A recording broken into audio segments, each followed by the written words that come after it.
Hey guys, what's up? It's Darkmech here and welcome back to episode 4 of Tank Legion. Today we are of course covering off the Death Knight, the Blood Death Knight to be specific. So going to do the same format I did with the Protection Warrior. I'm going to try and keep things as simple as possible.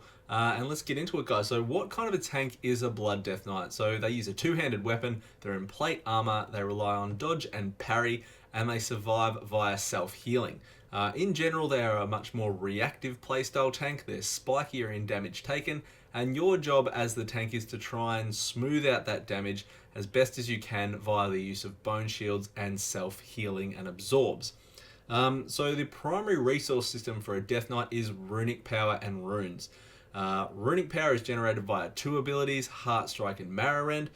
Your runic power is spent via the ability Death Strike, which is also your active mitigation, and your runes recharge and scale from haste.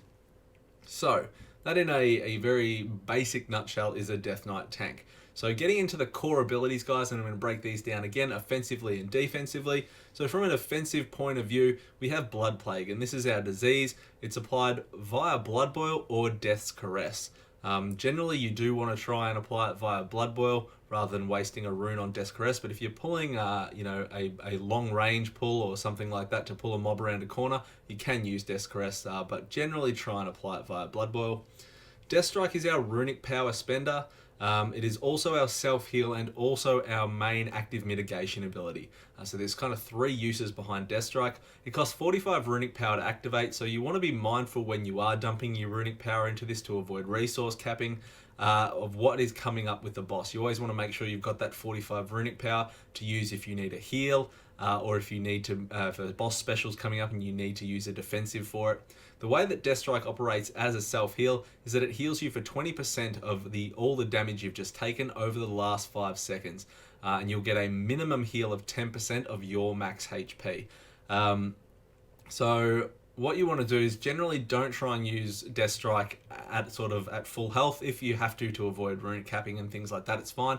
But generally after you've taken sort of a big damage spike, that's when you want to use that Death Strike to get the biggest absorb and the biggest heal you can out of that. The way that Death Strike works in regards to mitigation is creating a blood shield around you, or an absorption shield around you via the damage that you've just taken and healed for. So this works via Mastery Blood Shield, and I've got it up on the screen. It's also going to be in your spellbook, obviously, if you want to have a look. But each time you heal yourself with Death Strike, you gain 12% of the base amount healed as a physical damage absorption shield. It also increases your attack power by 8%. Blood Boil is our AoE ability with 2 charges, and as I mentioned at the top, it spreads Blood Plague for you. Heart Strike is a cleaving ability that hits 2 extra targets and generates runic power. Consumption, this is our artifact ability. It hits like a truck, guys. It is on a 45-second cooldown, and it also functions as a really powerful heal. So what you want to do is you just want to use this whenever you can. If you need a heal, use it. If you don't need a heal, use it for a DPS boost. Consumption hits all enemies in front of you as well, so it's great in AoE situations as well. So make sure you're making the most of it. Our weapon, the More of the Damned, has a cool little feature too to it. The More needs to feed. So whenever you kill a non-elite humanoid or a demon enemy, you get a 30-second buff that increases your damage done by 1% that will stack up to 10. So you can get 10% extra damage on a 30-second buff that you can keep refreshing by doing that. It's a great little leveling perk and things like that. Dancing Rune Weapons has 2 applications, both offensive and defensive. It grants you 40% extra parry for 8 seconds. It also mirrors all your attacks, so it's a big DPS boost, but you can apply double dots of Blood Plague while Dancing Rune Weapon is up as well. Death and Decay is an area of effect we put on the ground for 10 seconds that deals damage to everyone standing in it. Death Grip is a taunt, and it also pulls the target to your location. Gorfiend's Grasp is a mass grip, so you can pull a large group of enemies to you, you can pull a large group of enemies to the enemy you've got selected, or you can pull them to an ally player. So it gives the Death Knight a hell of a lot of control in that sense, so a really good offensive toolkit. So moving on to the defensive side of the DK, we have Marrow Rend, and this is the ability that we use to apply stacks of Bone Shield. So every time you use Marrow Rend, you get 3 stacks of Bone Shield, which reduces the damage you take. It also gives us a haste buff of 10%, which goes into making our runes recharge quicker. So you'll get a 10% haste buff as long as you have 1 stack of Bone Shield on you. Vampiric Blood increases your maximum health by 30% and increases all healing received by 30% for 10 seconds. Anti-Magic Shell is an anti-magic barrier we put around ourselves. It's great to absorb magic damage and things like that. Dancing Rune Weapon, as I spoke about, offensive and defensive capabilities. Wraithwalk is our mobility tool. The DKs don't have a lot in the way of mobility, but Wraithwalk is our mobility tool, I suppose. I said mobility tool a hell of a lot of time there, and now I probably sound like a tool. Mind Freeze is our interrupt. Asphyxiate is our range target stun, which is fantastic. And Raise Ally is our combat res. So you can see Death Knights have a very flushed out, really, really strong toolkit. Just probably suffer in regards to mobility when you look at things like Demon Hunters, Brewmasters, and Prot Warriors, and even maybe Paladins, though they only have their Magic Horse as well. So on to the talents, guys, now. Level 56. So again, these are just from things that I've found testing in games, and I've checked what a lot of other people that are a lot smarter than me have said.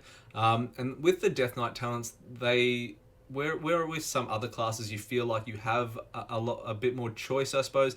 Death Knights feel very streamlined, and if you want to make the most out of your Death Knight, that these are kind of the talents you have to take. So level 56, guys, Heartbreaker is probably really the only really strong option in this row. It enables you to generate 3 additional runic power for each target that it hits. It pretty much turns you into a runic power generating machine, which is amazing in AoE situations, and it enables you to fuel more resources via runic power in regards to your death strikes for self-healing and mitigation.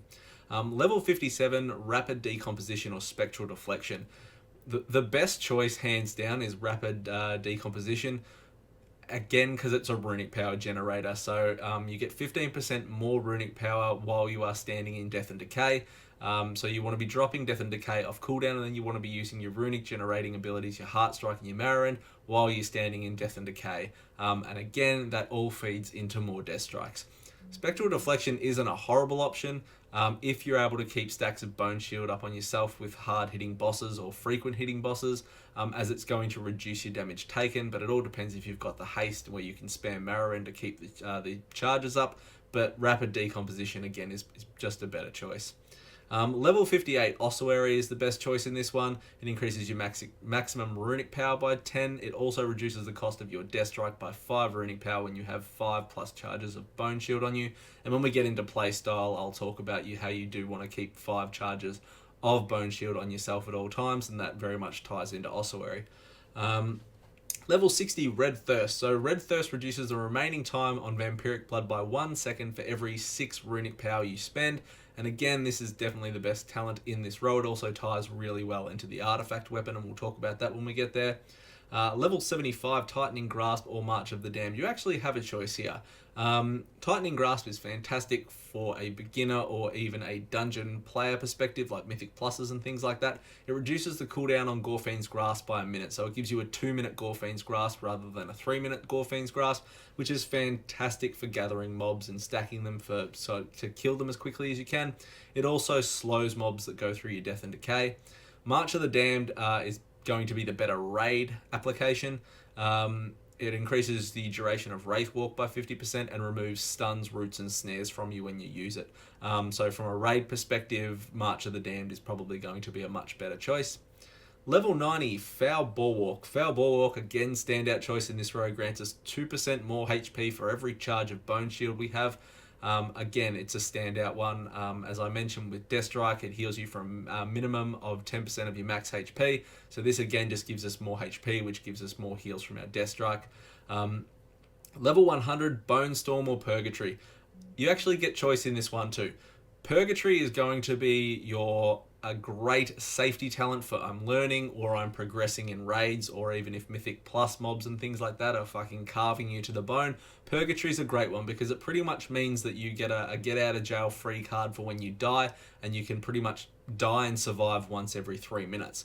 Bone Storm does ridiculous AoE damage though, so if you are of the opinion once again of kill it quickly rather than survive for a long time, Bone Storm is a fantastic talent choice. It deals damage every 1 second and heals you for 1% of your health, max health, also per tick.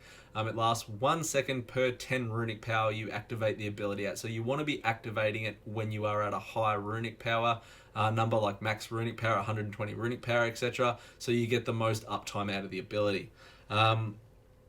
So that is pretty much it for talents, guys. And if you've got any questions, please do hit me up, of course. So finishing with talents, guys, now sort of moving into the playstyle and what buttons do you push. So for single target, as I mentioned at the start, you want to be applying Blood Plague via Blood Boil or Death's Caress. Generally try and apply it via Blood Boil because it just means you've got that extra rune for a Heart Strike or whatnot. If you are pulling at range and things like that, though, don't think you can't use Death's Caress. It's fine. You want to be using your consumption off cooldown because it hits so hard. It hits all enemies in front of you, and it is also a really powerful heal, and it's only on a 45-second cooldown, so make sure you are using it. You want to be using your Death and Decay off cooldown due to rapid decomposition, and you want to be using your runic power generating abilities while you are standing in your Death and Decay, so make sure you're putting it in a functional spot for yourself. You also want to watch out for Crimson Scourge, as this will re-proc your Death and Decay for you to use. You don't really need to understand it much, but if Death and Decay comes back up, make sure you put it down. You want to use your Marrow Rend, and you want to use Marrow Rend to have at least 5 charges of Bone Shield on you all the time. We spoke about that in regards to the talents before, but you want to make sure you've got Marrow Rend up at 5 stacks. Now, if you are on really easy content, you're just going to use Marrow Rend for the haste buff. So if you're on heroic dungeons, or if you're on mythic dungeons, or if you're on normal raid or whatever, and you outgear that and you don't really need to be wasting or kind of gimping your DPS, I suppose, by funneling your runes into Marrow Rend, you can just leave 1 charge of Bone Shield up, get the haste buff, and you can spend your extra runes on Heart Strike instead of Marrow Rend. But if you're on challenging content, try and keep at least 5 stacks of Bone Shield up at all times. Spend your runic power to avoid capping on Death Strike. Make sure you're using it when you need to use the defensive, because it is your main source of mitigation, and remember, you will be healing from it as well. And as I said, just make sure you've got 45 runic power sort of sitting aside if you do know something's coming up, so you can press it and not get sort of chunked to bits. Don't let your Blood Boil charges sit there as well. You have 2 charges of Blood Boil. Keep them rolling over. Keep using them. It did get a 39% nerf for AoE damage, but it is still, DKs still do fantastic in regards to the damage, guys. Make sure you're using your Blood Boil charges. And that is pretty much it, guys. As I said, one of the big ones is you don't have to keep 5 charges of Bone Shield if it is trivial content. Just keep 1 for the 10% haste buff and use the rest of your runes into Heart Strike. So I'm not sure if I kind of went off the track there and made that really confusing, but to make it sort of really simple, if it's hard content, use Marrow Rend to keep 5 charges of Bone Shield up. Use Death Strike as your self-mitigation ability and your self-healing ability, and also to avoid capping runic power. Drop Death and Decay off cooldown. Use Consumption off cooldown. That is pretty much in a nutshell. If it's easy stuff that you're not even coming close to dying to, keep 1 shield of Bone Shield up, so you get 3 when you use it on Marrow Rend. Use Heart Strike for the rest of your runes. Use Death Strike. Drop D&D off cooldown, and use Consumption. So that's pretty much it. And keep your Blood Boil charges going. So in AoE situations, not a lot changes. You're going to be applying your Blood Plague to all targets via Blood Boil. You're going to be using Consumption off cooldown. You're going to be dropping Death and Decay off cooldown. And you're going to be alternating whatever you need to with your Bone Shield charges and your Heart Strikes. So that is pretty much it, guys, in a really simple sense of the playstyle. So moving on to stats. So stats-wise, guys, Haste and Crit, in my opinion, definitely the best DK stats to go to. Mastery became a little bit devalued from Warlords of Draenor. It's still not a horrible stat by any means, but I think Haste and Crit are the best stats to chase. Reason why is that Haste increases your recharge rate on runes, which means more Marrow Rends or more Heart Strikes, which will equal more runic power, which will equal more Death Strikes. Crit offers more parry chance and higher damage, so hopefully if you're parrying attack, you're not having your Bone Shield charges eaten up, which means you can do more damage via Heart Strike. So that in a very what the fuck is the word I'm looking for? Succinct, maybe? Is that, yeah, that's the word. Succinct method is what I'm going for with stats, Haste and Crit, guys. If you have different opinions or anything like that, please do let me know in the comments, but that's certainly where I'm heading with mine at the moment. So the last part that I want to talk about, guys, is of course the artifact, the Maw of the Damned. So I've got it up on my screen here. I'm also going to have the picture from Icy Veins for the pathing next to it. And again, I'm going to click through it so you sort of know where to go. But this is the optimal path to go on the Maw of the Damned to make sure you're getting your major traits in the order that you kind of need to get them. So there are 3 major traits on the Maw of the Damned. The first one we're going to go after is Unending Thirst. The second one we're going to go after is Skeletal Shattering. And the third one we're going after is Umbilicus Eternus. So if we come to the Maw of the Damned, guys, we're starting with Consumption where everyone starts, and we're coming up to Sanguinite Affinity. Now, I'm not going to read through all of these minors. I'm just going to show you the traits you sort of go through. You're going to pick up a lot of passives as you go, but we're starting to the right for path number 1. The reason we're going to the right is that it yields much more Bone Shield generation, which is what we want for that haste proc and the reduction in damage. So we're coming down to our first one, Unending Thirst here, which is while Blood Shield is active, you gain 25% more leech, and damage done by Death Strike is increased by 25%. So that is the first major trait that we want to be taking. The second one we're going after is going to be Skeletal Shattering. So we're coming back up to Vampiric Fangs, we're going into Grim Perseverance, and we're coming down to Skeletal Shattering, which is each time Bone Shield absorbed takes damage, it has a chance equal to your critical strike chance to absorb an additional 8% of the damage. So that is our second path we're taking. The third path we're going to take is we're going to come to Bonebreaker, and we're going to start from Blood Feast, and we're going to go down here, and we're going to pick up our third major trait, which is Umbilicus Eternus. So after Vampiric Blood expires, you absorb damage equal to 5 times the damage your Blood Plague dealt during Vampiric Blood. So Umbilicus Eternus tying in with Red Thirst and the more uptime on Vampiric Blood. It's not a huge one, but it is certainly still a bonus and ties in well with that talent. So that is the third path we're going to take. The fourth one, we're going to come up to Meat Shield and come down here and finish at Mouth of Hell. And then the last path we're going to take, the fifth path, guys, is we're going to fill out Coagulopathy, or Coagulopathy. Yeah, I'm going to say it like that. So that is the full path we're going to take, the 5 paths you're going to take on your artifact trait, and please do follow it. That way it is from a beginner general survivability perspective, that is the best path to take via the traits through the artifact. Moving on to relics, guys, there's 3 relics on the Death Knight's artifact, as there is on every single one. So Blood, Shadow, and Iron. Your Iron one, of course, is going to be locked until you complete your class campaign. So I've got on the screen now how long the quest campaign is for the Blood Death Knight. So get started on this straight away, because that 3rd relic slot is a huge boost to you. In regards to what do I do with relics, you always want to take the highest level item relic that you are highest item level relic that you get. Once you hit your content ceiling, so you're not getting any relics that are of a higher item level, then you can start being picky about what passive improvements they have on them. So from a survivability standpoint, Vampiric Fangs, Iron Heart, Grim Perseverance, or Meat Shield are the best options. Vampiric Fangs is awesome.